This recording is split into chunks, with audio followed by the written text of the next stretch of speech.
Selamat datang di channel saya Serangga Gatal. Jangan lupa di like dan subscribe-nya. Oke, kita mulai. Zhenlongfang. Dunia rahasia yang terletak di kota Siwu. Sebagai salah satu dari 3 pasar gelap utama di negeri dongeng, Zhenlongfang memiliki warisan tertua dan dapat ditelusuri kembali ke periode Taihuang. Zhenlongfang juga sangat istimewa. Alasannya, di Zhenlongfang, kamu bisa menemukan banyak harta karun langka yang tidak bisa ditemukan di bagian lain negeri dongeng. Selain itu, tempat ini mengumpulkan banyak harta langka dari Laut Cina Timur sepanjang tahun, yang memiliki daya tarik besar untuk karakter abadi dari seluruh penjuru dunia. Negeri dongeng. Setelah Sui tiba, dia pergi ke beberapa kamar dagang besar dan menjual sejumlah bahan ajaib yang tidak terpakai untuk hampir 300.000 keping batu giok abadi yang indah. Setelah itu, dia mulai nongkrong di Zhenlongfang. Dia sempat menanyakan kabar bahwa lelang yang akan digelar Elder Paus Raksasa akan digelar besok malam. Tempat untuk mengikuti lelang sudah lama terjual. Ingat URL. Untungnya, Sui tidak dapat menahannya. Dengan harga 3 kali lipat, dia membeli voucher untuk berpartisipasi dalam lelang dari dealer pesanan kedua. Bagaimana cara menjual pohon jiwa 5 akumulasi ini? 8.000 keping batu giok abadi, tidak ada tawaran balasan. 300 batu giok abadi, aku menginginkannya. Kak, kok bisa menawar seperti ini? Apa bedanya ini dengan perampokan? Haruskah aku pergi? Hei, lupakan saja. Orang tua itu menderita sedikit kerugian, jadilah teman dan berikan saja. Sui mengabaikan wajah kesakitan pemilik warung dan terus mencari bayi kesayangannya. Semua karakter yang mendirikan warung di Zhenlongfang adalah gorengan tua, licik seperti hantu, meskipun Sui punya banyak uang, dia tidak mau dibantai sebagai domba gemuk. Sama seperti orang tua tadi, dia mengutip 8.000 dengan satu mulut, jelas meminta harga kemana-mana. Dalam hal ini, Sui tidak akan sopan, dan memotong 300 batu giok abadi cepat dengan satu pisau. Tidak banyak uang. Sui menikmati perasaan ini. Tidak ada pertengkaran, tidak ada intrik, dan Anda dapat menemukan beberapa harta favorit Anda, penuh dengan panen, dan membiarkan seluruh orang benar-benar bersantai. Kadang-kadang Anda dapat mengambil kebocoran, dan membeli harta yang luar biasa dengan harga yang sangat kecil, rasanya bahkan lebih baik. Saya ingin ember iron ini. Anda membuat harga untuk bagian awan dan kabut ini, dan saya akan memintanya jika cocok. Jika tidak cocok, saya akan pergi. Selanjutnya, Sui menemukan beberapa harta satu demi satu, dan cukup puas. Beberapa dari harta karun ini cocok untuk memperbaiki jiwa pejuang jiwa Leais. Sebagian cocok untuk budidaya Myriad Realms Tree. Di dunia luar, Anda mungkin melihat harta yang serupa, tetapi tidak mungkin untuk membeli begitu banyak sekaligus seperti Zhenlongfang. Inilah keindahan Zhenlongfang. Koleksi harta langka dan barang langka dari seluruh dunia dapat memenuhi kebutuhan para pembudidaya yang berbeda. Bahkan jika Anda tidak dapat menemukan harta karun yang Anda inginkan di pasar Zhenlongfang, Anda dapat memasang pemberitahuan perburuan harta karun di pohon pesan Zhenlongfang. Pada pemberitahuan perburuan harta karun, Anda hanya perlu menunjukkan harta yang Anda cari, penampilan, dan harga hadiahnya. Penjual akan segera datang ke pintu Anda. Sui juga menggantungkan pemberitahuan perburuan harta karun, mengumpulkan sekumpulan harta yang berkaitan dengan perbaikan jiwa dan menanam eliksir, semakin tinggi kualitasnya, semakin baik, harga imbalannya juga sangat menarik. Pengumuman perburuan harta karun ini langsung menarik banyak perhatian di sekitar pohon pesan. Pada suatu waktu, banyak tengkulak dan dealer Orde 2 mulai beraksi, menyebarkan berita, berniat memanfaatkan peluang untuk meraup untung dan mendapatkan rejeki. Inilah keajaiban, perburuan harta karun. Asalkan menawarkan kondisi dan harga, Anda tidak perlu repot. Dunia adalah untuk mencari keuntungan. Kuno dan modern. Xiandao juga tak terhindarkan. Malam harinya, saat Sui muncul kembali di depan pohon pesan, sudah ada kerumunan orang yang menunggu transaksi. Sayangnya, meskipun sebagian besar harta yang dibawa oleh pembangkit tenaga listrik ini memenuhi persyaratan yang ditawarkan oleh Sui, mereka tidak langka dan berharga dalam penampilan. Hanya sedikit yang terlihat. Namun, Sui tidak menolak, dan mengambil semuanya. Saat dia hendak pergi, seorang pria berjubah hitam tiba-tiba datang ke pohon pesan di kejauhan dan memposting buronan yang dicari. Sebuah potret tergambar di atasnya, dengan sosok tinggi dan wajah tampan. Di bawah potret, dengan teks, "Dicari pembudidaya yang tersebar Suyi, menurut informasi yang dapat dipercaya, orang ini telah muncul di Xiaolingzhu. Siapapun yang menemukan jejak orang ini hanya perlu memberikan petunjuk berharga, Anda bisa mendapatkan hadiah 600.000 Immortal Jade. Siapapun yang menyediakan tempat persembunyian Suyi akan mendapatkan hadiah 1 juta giok abadi. Siapapun yang membantu menangkap Suyi hidup-hidup akan menerima hadiah 3 juta batu giok abadi." Tanda tangan adalah, Sekte Taiking, Sekte Taiyi, Sekte Shenhuo, Sekte Linglong, Changsuan Daomen, dan Qianyuan Jianzai 6 raksasa abadi utama. Begitu bonti buronan ini dikeluarkan, kawasan sekitar mendadak heboh dan heboh. Lalu Suyi benar-benar datang ke Xiaolingzhu. Sepertinya setelah dia menolak pertempuran itu, 6 raksasa abadi utama tidak berniat untuk melepaskannya. Apa yang dilakukan Suyi di Xiaolingzhu? Mungkinkah dia sudah sadar bahwa situasinya tidak baik dan berencana untuk melarikan diri ke Laut Cina Timur? Apa katamu? Siapa di dunia ini yang tidak tahu bahwa Laut Cina Timur adalah tempat terbaik untuk menghindari bencana? Bersembunyi di Laut Cina Timur. Orang-orang sedang berbicara. Suyi mengerutkan kening. Potret pada urutan hadiah sangat hidup, dan penampilan serta temperamennya sangat mirip dengan saya, dan jelas dari artis terkenal. Tapi karunia ini terlalu hina. 6 raksasa abadi ini benar-benar pelit. Tentu saja, Suyi juga tahu bahwa raksasa dari 6 jalan dao abadi seharusnya tidak berharap untuk mengejar diri mereka sendiri hanya dengan perintah hadiah. Suyi datang ke Xiaolingzhu. Ini aneh. Siapa yang memberi tahu mereka bahwa mereka muncul di Xiaolingzhu? Sebelum Suyi bisa mengerti, tiba-tiba, seseorang bergegas dan memposting buronan-buronan di pohon pesan. Potret Suyi juga dilukis di atasnya. Teks yang menyertainya benar-benar berbeda, berbunyi, 3 hari yang lalu, Suyi muncul di reruntuhan Gua Bishui dan secara brutal membunuh ribuan makhluk abadi di Gunung Gantungku. Siapa yang bisa memberikan petunjuk jejaknya, tidak peduli kondisi apa yang diajukan, selama aku bisa bertemu Gunung Gantung, aku semua akan setuju. Tanda tangan Gunung Gantung. Saat saya melihat urutan bonti ini, medannya seperti ledakan. Suyi ini terlalu ganas, di masa lalu, saya telah banyak menyinggung. Keruntuhan Gua Bishui. Bagaimana Suyi dan orang-orang dari Gunung Xuankong muncul di sana? Mungkinkah rumor itu benar, mereka mencari pohon suci Kunwu? Berita besar, Suyi pasti berada di Xiaolingzhu. Entahlah ada di Zhenlongfang. Kenapa? Bodoh, di Xiaolingzhu, hal yang paling menarik perhatian selama periode ini adalah lelang mendatang dari klan roh paus raksasa, yang menarik orang-orang yang tidak tahu bagaimana caranya. Banyak tokoh besar misterius dan menakutkan telah datang. Jika Suyi mengetahuinya, kemungkinan besar dia juga akan berpartisipasi. Suyi terdiam saat mendengar ini. Spekulasi seperti itu tidak ada dasarnya, tapi saya harus bilang, tebakannya benar. Kalau aku jadi Nasuyi, setelah melihat 2 buronan pesanan ini, aku harus kabur dari Zhenlongfang secepatnya, tidak sama sekali. Mungkin dalam pelelangan ini. Salah, tempat paling berbahaya juga paling aman, belum lagi semua orang di dunia abadi sekarang tahu bahwa Suyi tidak hanya berkultivasi melawan langit, tetapi juga memiliki banyak keberanian. Hebat, kalau tidak, bagaimana mungkin 1 orang dan 1 pedang membunuh agama 10.000 roh? Beraninya kamu bergulat dengan raksasa abadi itu? Orang berdebat. Suyi sudah tahu bahwa alasan mengapa 6 raksasa abadi dapat yakin bahwa mereka berada di Xiaolingzhu pasti berasal dari Gunung Xuankong. Dengan kata lain, karena target yang harus dihadapi adalah diri mereka sendiri, 6 raksasa abadi dan Gunung Xuankong telah bersatu.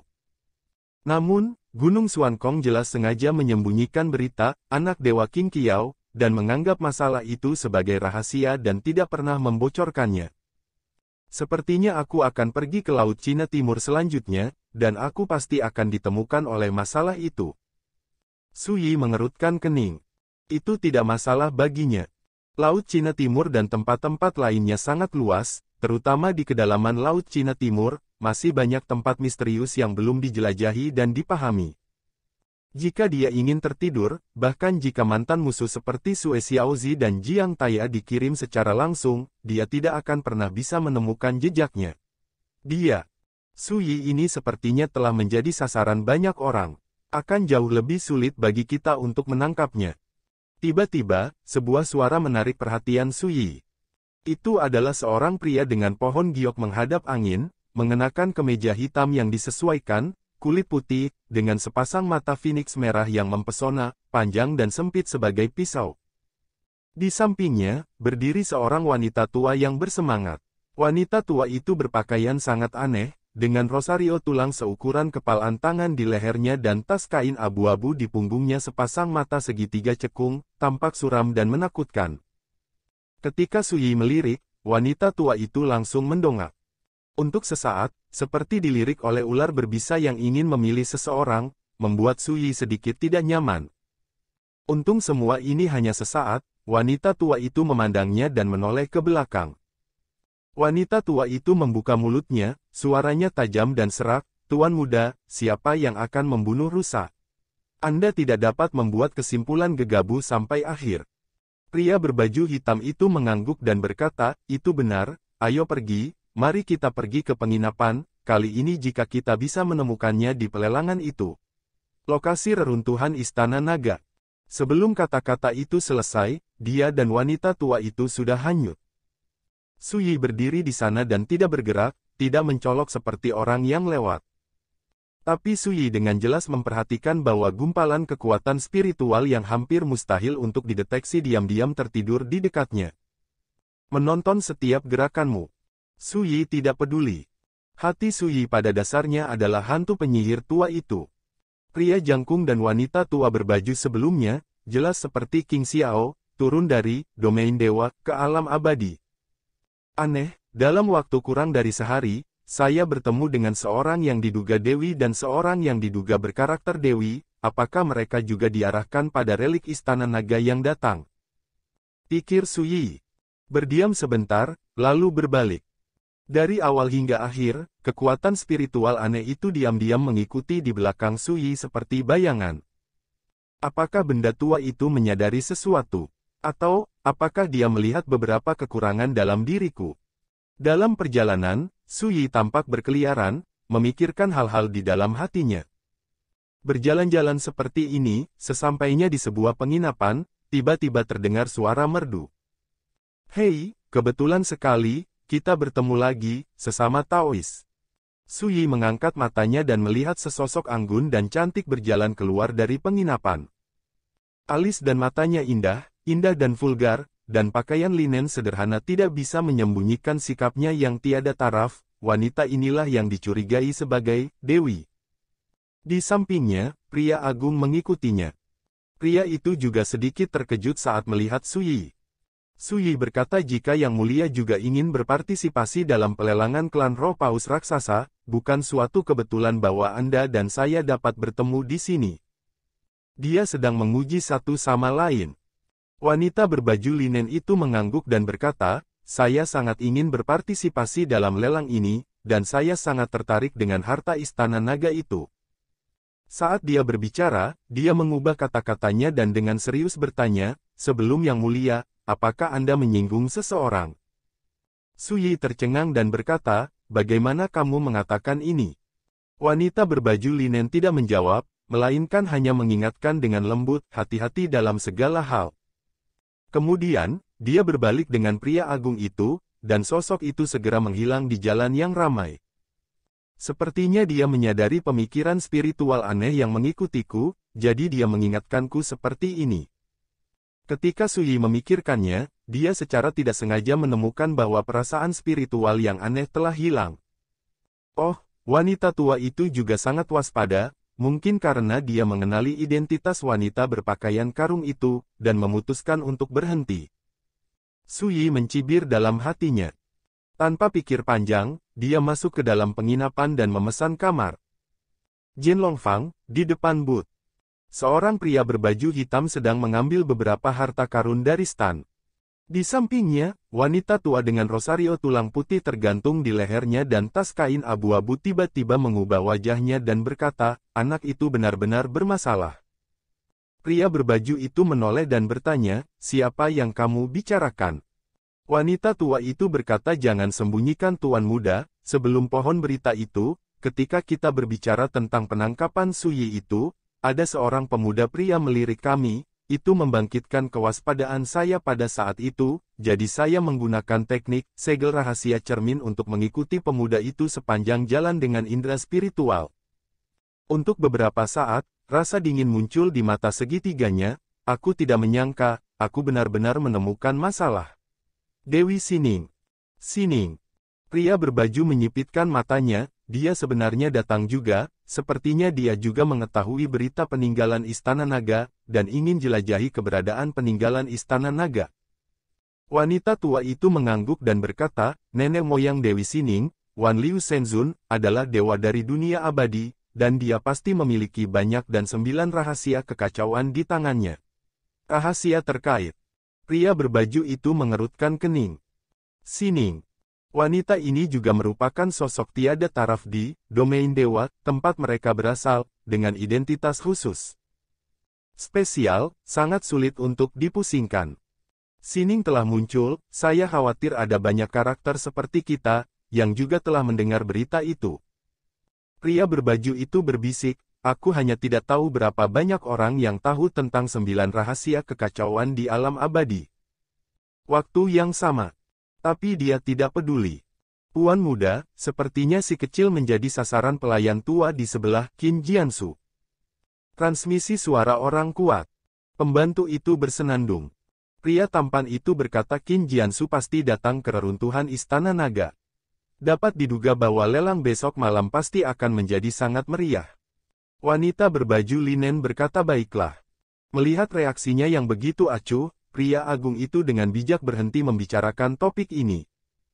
Saya mendengar dari kakek saya bahwa Zhenlong Fang awalnya dibangun oleh Istana Naga di Laut Cina Timur. Pada awal periode Tai Huang, itu adalah kota yang terkenal pasar gelap di dunia. Sayang sekali zaman telah berubah, siapa yang bisa membayangkan bahwa raksasa seperti Istana Naga di Laut Cina Timur telah lama menghilang di masa liar. Wanita berbaju linen itu berbisik, sangat emosional. Berbicara, dia mengangkat mata bintangnya yang jernih dan melamun dan menatap pria tampan itu. Selanjutnya, periksa berita untuk melihat apakah ada karakter lain dari domain dewa seperti kita muncul di Zhenlong Fang. Iya. Orang kuat memimpin ketertiban. Malam. Di sebuah kamar di Inn. Suyi duduk bersila. Dia baru saja menyerahkan setumpuk harta yang dia kumpulkan untuk mengembalikan jiwanya kepada Lei Ze, sang pejuang jiwa. Sayangnya, itu tidak banyak membantu Lei Ze. Namun, dibandingkan sebelumnya, kondisi Lei Ze jelas jauh lebih baik. Boneka jiwa ini dengan kekuatan tempur, Tai Hereng, pada puncaknya, bahkan jika kekuatan sumbernya rusak parah, itu dapat digunakan terus-menerus melalui Suyi selama periode ini waktu pengobatan immortal membantunya menyembuhkan, dan kekuatan tempur Lei Ze telah pulih banyak. Bahkan bisa bersaing dengan karakter Tai Wureng. Suyi menggosok alisnya.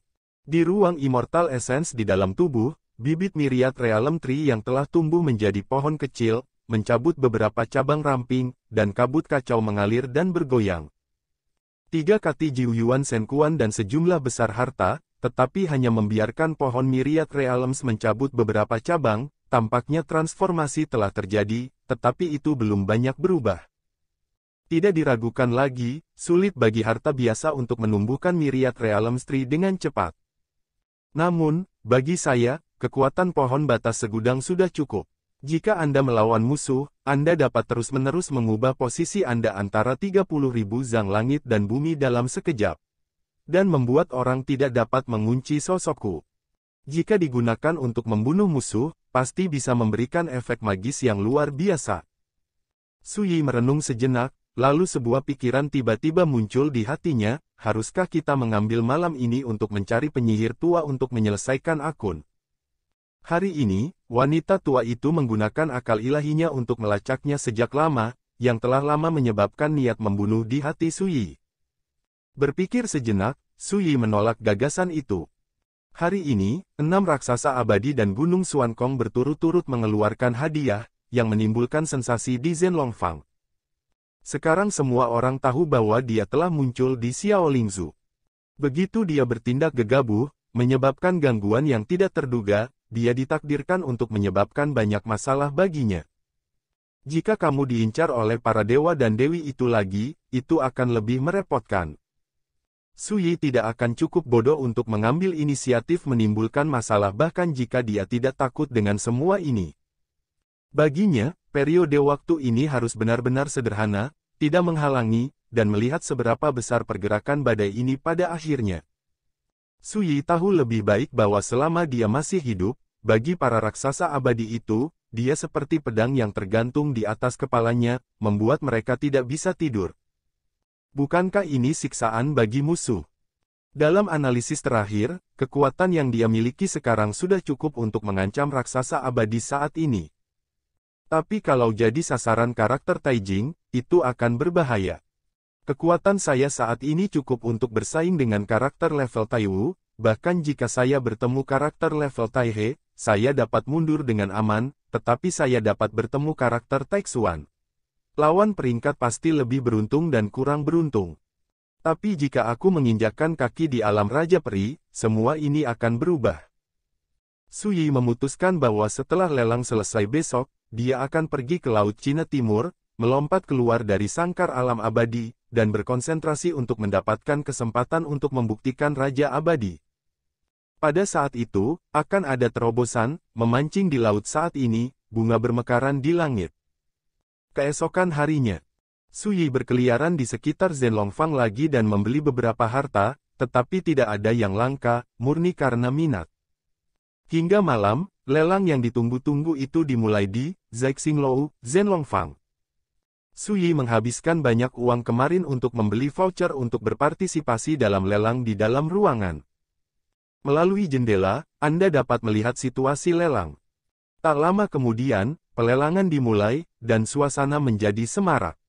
Harus dikatakan bahwa ada banyak harta negeri dongeng langka di lelang ini, yang dimulai putaran demi putaran penawaran sengit. Tapi Su Yi tidak bergerak. Permata-permata itu menggoda, tetapi tidak terlalu menarik baginya. Bahkan lama-kelamaan dia sedikit kecewa. Dia hanya bisa duduk di sana dengan bosan, minum sambil menunggu untuk melihat sisa peninggalan Istana Naga. Tapi segera, Su Yi mendapatkan kembali semangatnya dan tertarik dengan barang lelang. Semuanya, belum lama ini, seseorang di kedalaman Laut Cina Timur kebetulan melihat perahu terapung yang menghilang untuk selamanya. Dan di slip batu giok ini, itu catatan di mana perahu terapung itu muncul. Ketika kata-kata juru lelang terdengar, suasana di lapangan tidak hangat, dan kebanyakan orang bingung. Mengambang. Harta apa ini? Dan beberapa sesepuh bersemangat. Apakah kapal harta karun misterius itu benar-benar ada?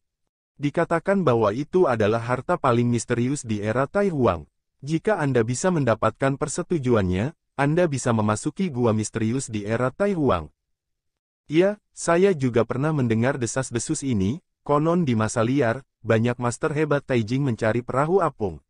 Sayangnya, harta ini jika tidak ada takdir, bahkan jika Anda memiliki kemampuan untuk mencapai langit, Anda tidak akan dapat menemukannya.